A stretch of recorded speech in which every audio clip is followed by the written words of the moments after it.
Voici le dernier moment de Jean-Marie Le Pen, l'homme qui, pendant plus d'un demi-siècle, a divisé la France comme peu d'autres, s'est éteint le 7 janvier 2025, à l'âge de 96 ans. Fondateur du Front National, devenu aujourd'hui Rassemblement National, il fut à la fois pour ses partisans un visionnaire nationaliste et pour ses détracteurs un symbole d'extrême droite, flirtant dangereusement avec les frontières du scandale politique et moral. Sa mort marque la fin d'une ère et d'une controverse qui ne s'est jamais apaisée. On raconte que, dans les derniers jours, il aurait confié à un proche « J'ai toujours dit la vérité, mais la vérité dérange ». Une phrase énigmatique, fidèle à son style, laisse planer l'ombre du mystère, car Le Pen n'a jamais été un homme de consensus. De ses premiers engagements dans la guerre d'Algérie à ses déclarations explosives sur l'Holocauste, en passant par ses campagnes électorales martelées de slogans chocs, il a façonné sa carrière comme une succession de provocations calculées. Pour certains, il a mis sur la table des sujets que la classe politique préférait taire: immigration, insécurité, souveraineté nationale. Pour d'autres, il a distillé, sous couvert de patriotisme, un poison idéologique qui a fracturé le pays. Ces envolées verbales parfois jugées xénophobes ou antisémites ont déclenché tempêtes médiatiques et procès retentissants. Mais lui, imperturbable, arborait son fameux sourire goguenard, comme s'il se délectait de l'indignation qu'il provoquait. Et si sa vie politique fut une bataille permanente contre l'establishment, elle fut aussi un théâtre intime de drames familiaux, rivalités internes, coups bas et ruptures douloureuses avec sa propre fille, Marine Le Pen, devenue la figure de proue d'un parti qu'elle a cherché à dédiaboliser. Ironie du destin, celui qui avait bâti une machine politique sur mesure pour incarner ses idées, a vu, de son vivant, son œuvre remodelée pour lui survivre, quitte à gommer son empreinte. Aujourd'hui, la question demeure. Le Pen a-t-il gagné ou perdu la bataille de ses idées? Sa disparition ne clôt pas le débat. Au contraire, elle ravive une mémoire brûlante, un héritage politique qui continue d'enflammer les passions. Et peut-être est-ce là sa dernière victoire, partir en laissant la France toujours aussi divisée autour de son nom. Pour comprendre Jean-Marie Le Pen, il faut d'abord comprendre la France qu'il a vu naître et s'imposer. Année 1950, le pays pense encore les plaies de la Seconde Guerre mondiale. Les vieilles certitudes vacillent, la décolonisation s'amorce, l'Empire français se délite. Dans ce climat d'instabilité, un jeune marin parachuté dans l'Assemblée nationale en 1956 se distingue déjà par son franc-parler et son refus des demi-mesures. Jean-Marie Le Pen. Issu d'un milieu modeste de la Bretagne catholique, il se construit une image de patriote pur et dur, marqué par son passage dans la guerre d'Algérie, conflit qui restera pour lui une blessure ouverte. C'est là que se dessine le socle de son discours: refus de l'immigration, défense intransigeante de l'identité nationale et nostalgie assumée d'une France forte et souveraine. À l'époque, ces idées résonnent comme une dissonance face à la modernisation libérale et européenne portée par la majorité gaulliste. En 1972, il fonde le Front National. À ses débuts, la formation reste marginale, parfois moquée, associée à la frange la plus radicale de la droite. Mais la crise économique, le chômage et l'augmentation des flux migratoires dans les années 1980 vont lui offrir un terreau fertile. Le Pen n'a pas besoin d'adoucir son discours. Il sait que l'indignation médiatique lui sert de caisse de résonance. Chaque déclaration provocatrice, chaque phrase choc, chaque dérapage calculé attire sur lui les caméras et donc les électeurs. La France des années 80 et 90 se retrouve alors face à un paradoxe. D'un côté, une société qui s'ouvre à l'Europe, au multiculturalisme, à la mondialisation. De l'autre, un électorat inquiet, qui voit dans Le Pen l'homme qui ose dire ce que tout le monde pense tout bas. Ces slogans, simples et percutants, marquent les esprits. La France aux Français, stop à l'immigration, défendre nos frontières. Les critiques dénoncent un discours haineux, raciste, lui répond qu'il défend simplement l'héritage et la sécurité de son pays. Mais derrière la façade du tribun charismatique, se dessine aussi une mécanique politique redoutablement efficace. Meetings spectaculaires, mise en scène théâtrale, capacité à provoquer des polémiques qui écrasent toute concurrence médiatique. Même ses procès pour incitation à la haine raciale deviennent pour lui des tribunes où il se pose en martyr de la liberté d'expression. Le Pen n'a jamais reculé devant l'affrontement, qu'il soit contre ses adversaires politiques, les journalistes ou sa propre famille. Car le cadre de son histoire, c'est aussi celui d'un drame intime. Dans les années 2000, la montée en puissance de sa fille Marine, plus pragmatique, plus stratégique, va provoquer une fracture irréversible. Pour moderniser l'image du parti, elle entreprend de dédiaboliser le Front National, quitte à rompre avec l'héritage paternel. Les tensions explosent, jusqu'à l'exclusion officielle de Jean-Marie Le Pen en 2015, après de nouvelles déclarations sur les chambres à gaz. La guerre familiale se déroule à ciel ouvert, offrant au public un spectacle mêlant politique et tragédie grecque. Le thème qui traverse toute sa vie publique est clair. Jean-Marie Le Pen, c'est l'histoire d'un homme qui a bâti sa carrière sur le choc, le scandale et la confrontation, convaincu que provoquer était la meilleure façon d'exister politiquement. Une stratégie qui a laissé une empreinte durable sur le paysage politique français et qui continue de diviser profondément la société. Tout commence véritablement au début des années 1980. La gauche vient de prendre le pouvoir avec François Mitterrand, et la France s'apprête à vivre une mutation culturelle et sociale profonde. Dans ce contexte, Jean-Marie Le Pen perçoit une faille. Un électorat déboussolé, inquiet face au chômage, à l'insécurité et à ce qu'il perçoit comme un bouleversement identitaire. Le Pen, lui, a déjà l'arme la plus redoutable, sa voix. Un timbre grave, une diction précise, un sens de la formule qui frappe fort. Lors de ses meetings, il ne se contente pas de parler politique, il raconte des histoires, il galvanise, il provoque. Événement initial, l'explosion médiatique.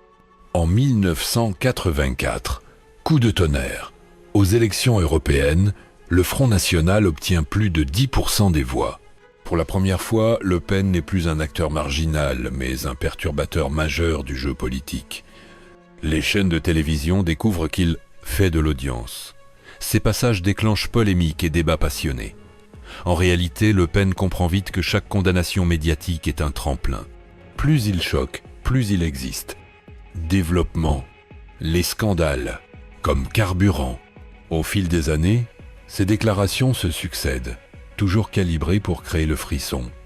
Propos sur l'immigration-invasion, sur les minorités, sur l'Europe qu'il accuse de diluer la souveraineté française.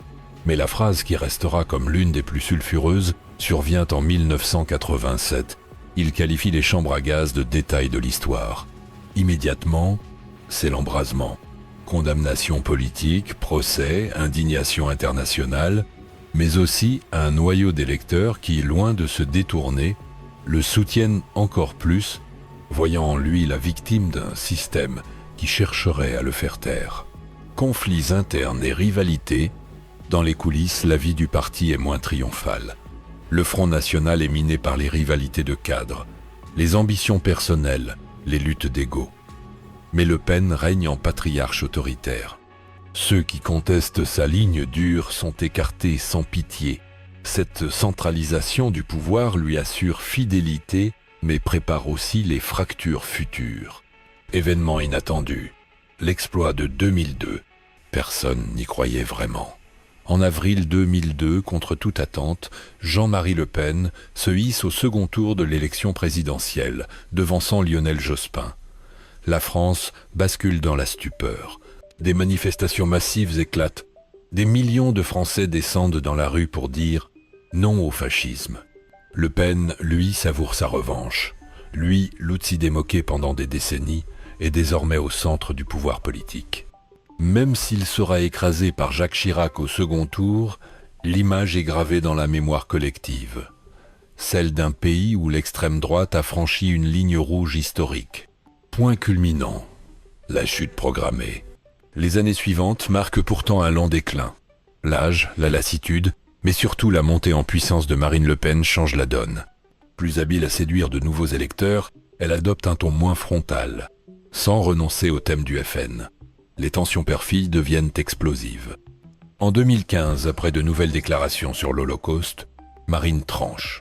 Jean-Marie Le Pen est suspendu, puis exclu du parti qu'il a fondé. Pour lui, c'est une trahison familiale et politique.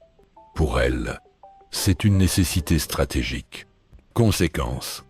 À partir de là, Le Pen devient une figure spectrale, invité sur les plateaux pour commenter l'actualité, mais marginalisé dans la stratégie politique. Il observe de loin la mutation de son parti en Rassemblement national, un nom qui gomme l'empreinte du fondateur. Et pourtant, même affaibli, il garde cette capacité unique à faire parler de lui. Chaque apparition publique est disséquée, chaque phrase suscite débat et réaction. C'est le privilège ou la malédiction des personnages qui ont marqué l'histoire. Cette ascension, faite de provocations maîtrisées et de coups de théâtre politique, est aussi une tragédie personnelle, celle d'un homme qui a conquis la lumière en défiant tout le monde, mais qui a fini par être écarté par les siens. Si l'on gratte sous la surface, l'histoire de Jean-Marie Le Pen n'est pas seulement celle d'un tribun d'extrême droite. C'est aussi un roman noir politique peuplé de secrets, de rancunes, de coups bas et de vérités dérangeantes que certains auraient préféré taire. Les scandales historiques. La phrase sur les chambres à gaz comme détail n'a pas seulement choqué, elle a façonné pour toujours l'image publique de Le Pen. Derrière cette sortie, il y a un calcul froid. Ses proches l'ont confié. Ils savaient que cela déclencherait un tollé, mais comptaient sur le renforcement de son noyau dur électoral. Cette stratégie de provocation utile est un fil rouge dans sa carrière, provoquer l'ennemi pour rallier ses fidèles. Mais il y a aussi les zones d'ombre. Sa jeunesse a été émaillée d'accusations qu'il a toujours niées sur son comportement en Algérie, où certains anciens appelés affirmaient qu'il avait participé à des interrogatoires brutaux. Des journalistes ont enquêté, des témoins se sont contredits, mais le parfum du soupçon ne l'a jamais quitté. Pour lui, ce n'était que calomnie d'adversaire. Pour ses opposants, une confirmation que derrière l'orateur charismatique se cachait un homme sans scrupules. Les coulisses familiales. Un drame grec, le plus douloureux et peu, être venu non pas des adversaires, mais de sa propre maison. La guerre avec Marine Le Pen fut à la fois politique et intime. Dans les coulisses, les échanges étaient d'une violence verbale inouïe. Marine voulait rompre avec le vieux démon du FN pour élargir l'électorat. Jean de Marie, lui, voyait là une trahison et une tentative de reniement de son combat. Des proches racontent des réunions de famille glaciales où père et fille s'adressaient à peine la parole, ou s'envoyaient des piques assassines par médias interposés. La rupture a culminé en 2015, l'exclusion officielle, une humiliation publique qui l'a meurtri jusqu'au bout. Il dira plus tard, on ne renie pas son père sans se renier soi-même. Événement inattendu, le retrait amer. Après 2015, Jean-Marie Le Pen se retire dans sa propriété de Montretout. Mais son silence est relatif. Il publie ses mémoires, Fils de la Nation, où il règle ses comptes, sans filtre, avec ses adversaires et avec sa fille. Chaque page est un mélange de nostalgie et de fiel. On y découvre un homme persuadé d'avoir eu raison sur tout, mais trahi par l'époque et par les siens.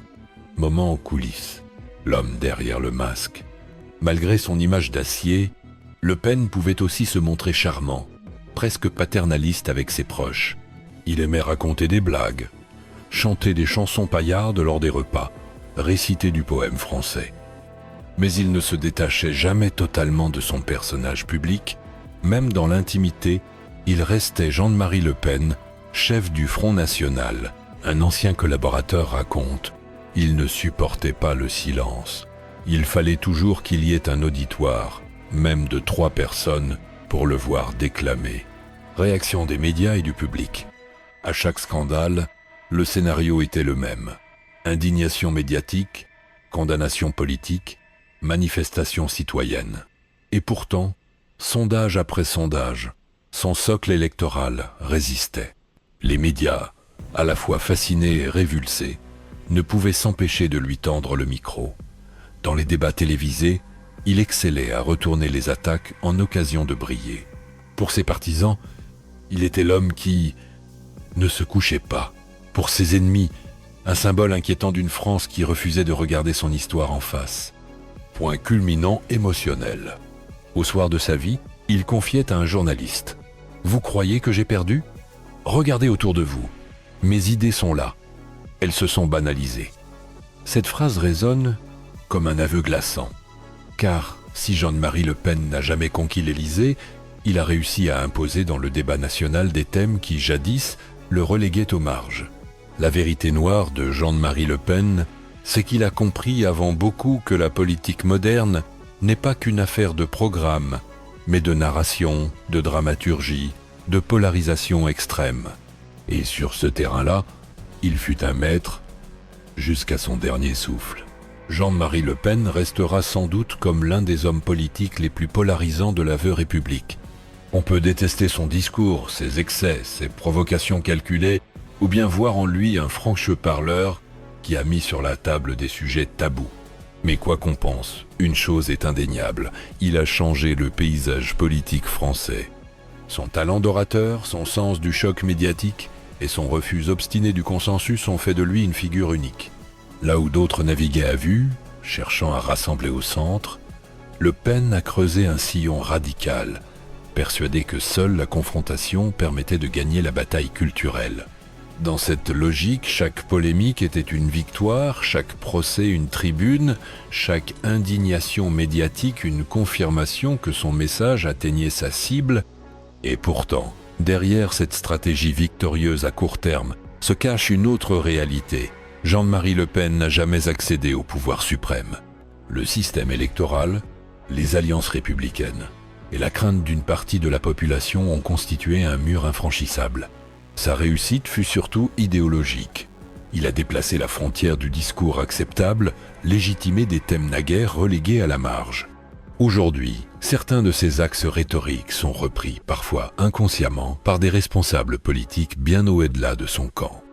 Il y a aussi le paradoxe humain. L'homme, que ses adversaires voyaient comme un monolithe d'extrême droite, était aussi un personnage de théâtre, aimant le verbe, la scène, la confrontation. Dans l'intimité, il pouvait être charmeur, drôle, voire bienveillant, mais il restait fidèle à son rôle, incapable ou refusant de se départir de son masque public. Peut-être parce qu'il avait compris que son identité politique et personnelle était indissociable. Le Pen fut également victime de sa propre création. Le Front National qu'il avait façonné à son image a fini par le rejeter. Marine Le Pen a su le transformer en un parti fréquentable pour une partie de l'opinion, mais au prix de l'éviction du père fondateur. C'est là l'une des ironies les plus cruelles. Celui qui se voulait chef éternel a vu son héritage remodelé, parfois dénaturé de son vivant. La chaîne voit en Jean-Marie Le Pen un phénomène politique au sens plein du terme. Un mélange de convictions sincères et de stratégies cyniques, d'idéalisme et de calcul, de charisme et d'ombre. Un personnage qui a su utiliser les codes médiatiques avant l'heure et dont l'histoire est indissociable de celle des fractures françaises contemporaines.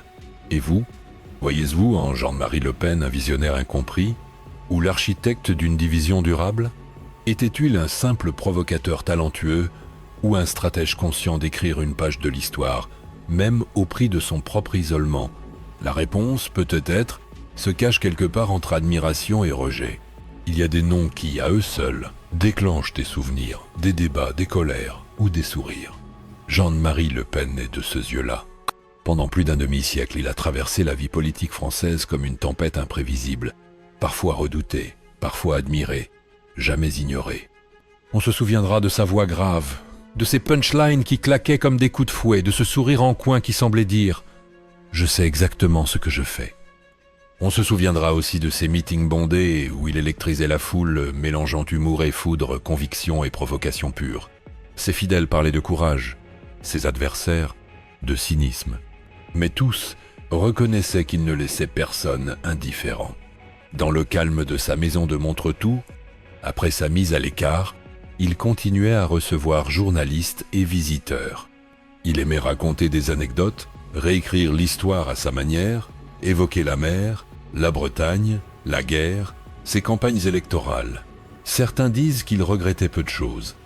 D'autres assurent qu'il gardait en lui des blessures profondes, celles de l'exil politique, et plus encore celles du fossé creusé avec sa propre fille. Et pourtant, malgré les années, malgré les défaites, malgré l'ombre des polémiques, Jean-Marie Le Pen aura laissé son empreinte. Son nom est devenu un repère, une balise dans l'histoire des idées en France. Pour certains, celle d'une résistance à la mondialisation et à la dilution identitaire. Pour d'autres, celle d'un danger que l'on doit contenir. Sa disparition, le 7 janvier 2025, n'efface pas le personnage. Elle ravive au contraire les souvenirs et les débats. Car, qu'on le veuille ou non, il fait partie de cette mémoire collective où se mêlent nostalgie, colère, fascination et rejet. Il y a des histoires qui n'ont jamais été racontées. Mais maintenant, vous les connaissez. Et si Jean-Marie Le Pen nous laisse un héritage, c'est celui-ci. Comprendre qu'au-delà des discours et des polémiques, un homme peut incarner, à lui seul, toutes les contradictions d'un pays. Et que parfois, ces contradictions continuent de vivre bien après la disparition de celui qui les portait.